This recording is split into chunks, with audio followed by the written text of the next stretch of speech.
Omo, the kind call when you hold me for this weekend as I go work cannot be here. When I reach house, I dey find wetin I go drink, wetin I go eat, when go make my body calm down. Hello, good everyone. You are welcome back. If today is your first time seeing my video, you are highly welcome. In today's video, my people, we are making soup. Now the soup now be this one. So this one are all the veggies when I get from my kitchen. I be waiting for one use. They make this soup as soon as they see. I don already wash and cut enable everything. So this one now one they see for my hand. So now I be waiting that they call pumpkin. So we don't cut am. I don't peel and finish now. Sorry guys. Then we go come cut am. But this pumpkin one they see, so I not use everything. Now half now I use. So the remaining one I put am for my freezer for another day. So we go come remove all the seed wey dey inside. Now they come cut am into smaller pieces. Then we go come wash am. Add am the one wey we don first wash before.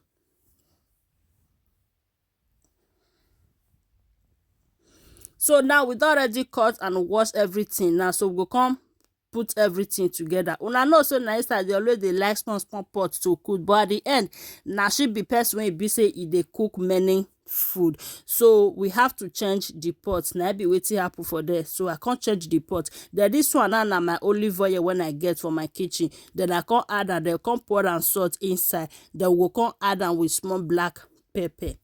Now just these three ingredients I be waiting I use for this recipe. You don't need too much things, you understand. Then you go come pour and water. Let that water many because now that water now be waiting we even need for inside this soup. Then we go come put am for our gas, make the thing for done, make for cook wella. See now everything don't cook. So we go come wait and make it cool down small. Then we come carry our hand blender, come take blend everything together. If I tell you now the way my children they rush this soup, Jesus Christ, I make this soup for myself because they can't cook when you hold me, not be small. But at the end, then my children they rush. And if I tell you, say the day when I make this soup, and now small I remain, the remaining one will come eat am for the next day. Before you knew, it don't finish. So my people, if you don't see, don't watch this video, research me say you dey enjoy this video, but you don't want follow, you don't want like kilo day now what's going on. Help a sister, help a mother as you do. May God highly bless you. And to my returning followers, I say may God bless you all. As soon as they support una get almost say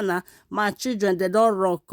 See now, my children they don't rush, they carry their one after the other. If I tell you now the way we think enjoy this soup, a soup that they call her, and French people they call her, either you get another name when they call her. Me, I not really know, sir.